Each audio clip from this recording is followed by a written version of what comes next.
네, 변호사님 나와 계시죠? 네, 안녕하세요. 네, 안녕하세요, 변호사님. 애당초 10일이냐 13일이냐 이렇게 언론이 점쳤는데 10일로 결정이 됐습니다. 혹시 예상하셨어요, 변호사님은?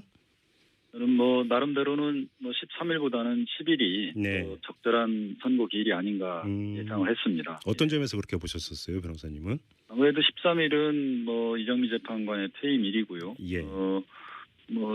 최종 변론 기일이 지나서 음, 평의가 계속 이어지긴 했지만 음, 하루에 두세 시간 정도씩 이어졌다는 것은 재판관들이 어느 정도 결론을 아, 맺었다라고 보여지거든요. 그래서 예. 결론을 맺었으면 음, 빨리 판결을 선고하는 것이 음, 재판관들의 임무이기 때문에 네. 그건 당연하다고 생각이 됩니다. 뭐 이제는 다 지나간 일이 됐습니다만 어제 언론이 촉각을 곤두세우지 않았습니까? 어제 평의 뒤에 바로 선고일 지정이 있는 게 아니냐. 이렇게 네. 촉각을 곤두세웠는데 어제는 없었고요. 오늘 지금 결정이 됐습니다. 이게 언론의 호들갑입니까? 아니면 헌법재판관 사이에 좀 이견이 있었던 것으로 추정을 해야 되는 겁니까? 재판관들의 어떤 속사정은 제가 알 수는 없지만 네. 언론이 너무 과잉 반응한 것이 아닌가 싶습니다. 음, 선고 기일은 특별히 네. 언제까지 기일을 지정 통보해 줘야 된다는 규정이 있는 것도 아니고요. 예. 중요 사건에 대해서는 미리 선고하기 전에만 통지해 주면 되기 때문에 네. 크게 문제되지 음, 않았는데 음, 워낙 중대한 사건이다 보니까 언론이 이제 촉각을 곤두세우고 네. 봤기 때문에 문제가 됐지. 음, 오늘 지정하고 네. 내일 모레 이제 선고하는 거 아니겠습니까? 그렇죠. 적절한 때라고 보여지고요. 예. 통합진보당 사건 때도 이틀 전에 네. 선고기일을 지정 통보한 것으로 봐서 음. 큰 재판관들 사이에 이견이 있었다고 보이지는 않습니다. 알겠습니다. 이제 가장 궁금한 건 바로 이건데요. 자, 이제 선고일이 지정이 됐으면 헌법재판관 사이에서 의견 취합, 그래서 결론은 이미 나왔다 이렇게 봐야 되는 거죠. 그렇죠. 통상적으로는 선고 기일이 지정됐다는 것은 결론이 나왔고 네. 결정문이 이제 선고할 정도로 어느 정도 완성이 됐다라는 그런 신호로 봐야 결정문까지. 됩니다. 그렇습니다. 예. 결정문까지 얼추 완성이 됐다 이렇게 봐야 된다라는 거고요. 그렇죠. 그러면 그 선고 내용, 결론 변호사님 어떻게 예상하세요? 제가 쉽게 속단할 수는 없고요. 네. 지금까지 재판관들이 잘 판단할 것으로 보입니다. 그래요. 뭐 일각에서는 이 8대 0 만장일치 뭐 의견 통일 이런 그 전망도 있던데 또 한쪽에서는 그렇게는 안 될 것이다 이런 전망도 있고요. 이 점은 어떻게 보세요, 재판관 변호사님은? 그 부분도 저는 쉽게 예측하기는 쉽지 않습니다. 네. 재판관들이 그동안 열심히 그 재판을 해왔고 음흠. 많은 증거 자료가 헌법재판소에 많이 제출돼 있기 때문에 예. 잘 판단할 것으로 보여지는데요. 예. 미리 섣불리 예측하는 것은 적절치 않다고 보여지고요. 예. 재판관들의 선고 결과를 우리가 차분히 지켜보는 것이 필요하다. 그렇죠. 뭐 이틀 남았는데요. 뭐 그렇죠. 네.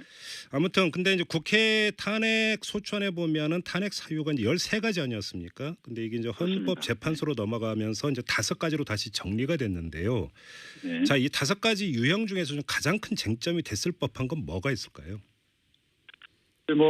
헌법재판소 재판관들이 탄핵 사유로 기재된 모든 사유에 대해서 다 심혈을 기울여서 검토를 했을 겁니다. 네. 특별히 어느 부분이 쟁점이었다라고 어느 부분에만 이제 더 심혈을 기울였을까 속단하기는 쉽지 않습니다만 네. 이 5가지 유형 중에서 먼저 이제 첫째는 이제 비선 조직에 따른 국민주권주의 법치국가 위배, 네. 대통령의 권한 남용, 언론 자유 침해 이게 이제 이 3가지 부분은 그동안에 증인들의 증언이나 네. 검찰의 수사 기록, 사실 조회 회복, 음흠. 문서성부 촉탁에 따른 각종 증거 자료나 물증에 의해서 네. 어느 정도 사실 여부에 대한 인정이 어렵지 않았다라고 보여지고요. 다만 그 세월호 7시간에 대한 생명권 보호 의무 위반 부분과 네. 그 대기업들로부터 받은 뇌물수수와 이제 형사법 위반죄 이 2개 부분에 대해서는 재판관들 사이에서 이제 헌법과 법률 위반 여부에 대한 사실 인정에 대해 있어서 네. 이견이 있을 수도 있지 않을까 조심스럽게 예측해 봅니다. 아, 그래요. 그래서 그 부분에 대해서는 좀 다른 의견을 갖고 있는 네. 재판관도 있을 수 있다고 예. 보여집니다. 예. 그런데 이제 그 헌법재판소의 선고는 유죄냐 무죄냐를 가르는 이런 선고가 아니라 이 탄핵 심판 예, 같은 맞습니다. 경우는 탄핵을 할 만큼 위중한 헌법이나 법률 위반이 있었느냐 없었냐 이 문제 아니겠습니까? 그렇습니다. 이게 꼭 법률 위반이라고 해서 탄핵을 인용하는 것도 아니잖아요. 근데 그렇습니다. 이렇게 본다면 저 그 위중함의 정도를 그러니까 재는 기준이라고 이 질문이 어리석을지는 모르겠습니다만 이 나름대로 이런 게 있다고 봐야 되는 걸까요? 어떻게 판단을 해야 되는 걸까요? 이거는. 그 부분에 대해서는 이미 그 노무현 대통령 그 탄핵 심판 결정에서 헌법재판소가 일단은 결정을 했습니다. 예. 그 기준을 정했죠. 음. 대통령에 대한 탄핵을 결정하기 위해서는 단순히 헌법과 법률을 위반한 사유가 있다고 해서 바로 할 수 없고 네. 대통령을 파면할 정도로 중대한 법률 위반이 있는 경우에만 그렇죠. 대통령을 파면할 수 있다고 예, 했거든요. 네. 다만 그 어느 때가 대통령의 법률 위반 행위가 중대하냐라는 그렇죠. 거에 대해서는 이제 두 가지 기준을 제시했는데요. 그 헌법 소홀 관점에서 도저히 그 대통령의 어떤 직위를 더 이상 유지하는 것이 적절하지 않은 경우와 네. 또 그 대통령이 이 국민의 신임을 저버려서 계속적으로 국정을 수행하도록 하는 것이 적절하지 않느냐라는 예. 그런 두 가지 관점에서 비춰봤을 때 예. 그것이 다 그렇다라는 판단이 서면은 그건 중대한 법 위반 행위라고 보고 네. 파면을 정당화할 수 있다라고 이제 기준을 세웠기 때문에요. 예. 아마 그 기준에 따라서 이번에도 판단하지 않을까 싶습니다. 그래요. 또 이 과정에서 일각에서는 어떤 주장이 나왔냐면 이 소수 의견을 밝히는 재판관 같은 경우는 상당히 공격의 대상이 될 수도 있고 하니까 소수 의견을 꼭 밝혀야 되느냐 이런 주장도 나온 적이 있었는데 이게 그 이치에 맞는 주장인가요, 변호사님?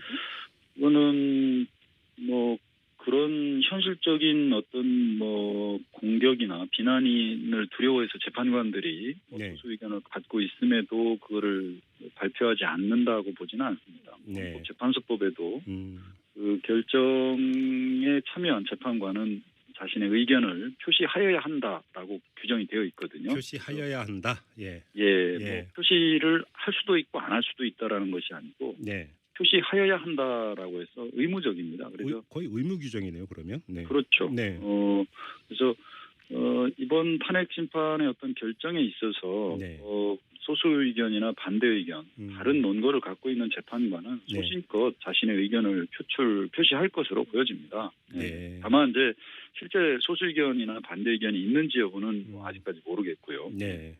그렇죠. 아무튼 그러면 이 결정문에 소수 의견도 담겨질 것으로 이렇게 이제 그 예상을 하면 되는 거고요. 그렇죠. 예. 소수 의견이 있더라도 네. 그거를 일반 국민들 입장에서 그거를 뭐 위협하거나 비난해서는 안 되고 자기 의견과 다르다고 해서 소수 의견을 네네.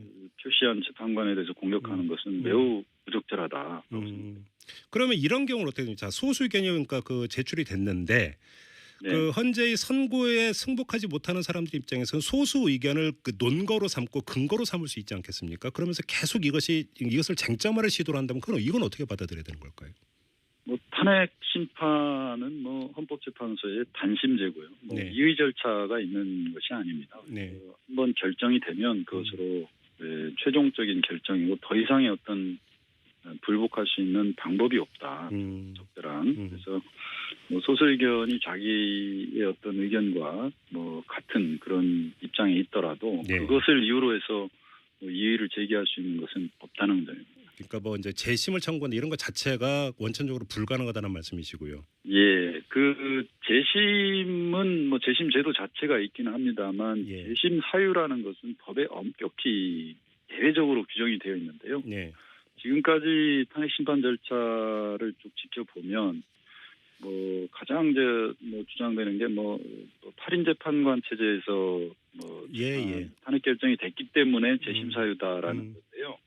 이 부분에 대해서 이미 헌재 판결이 있고 헌재법에도 7명 이상의 재판관이면은 심판을 할 수 있다라고 되어 있습니다. 예. 그렇기 때문에 이것이 재심 사유가 될 수 없다. 그래서 지금까지 다른 재심 사유도 없기 때문에 예. 탄핵 결정이 나면 다른 뭐 재심 청구 같은 거는 하더라도 받아들여질 가능성이 거의 없다고 보여집니다. 뭐 만약에 탄핵이 인용이 되면 국제사법재판소로 갈 것이다 이런 주장도 있었는데 이건 어떻게 되는 얘기입니까?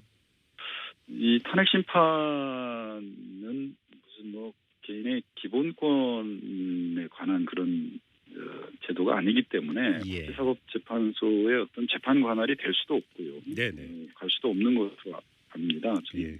알겠습니다. 아무튼 자 오늘 평의가 열렸고 평의 끝에 이제 선고를 내일 모레 오전 11시에 내린다라고 이제 발표까지 했습니다.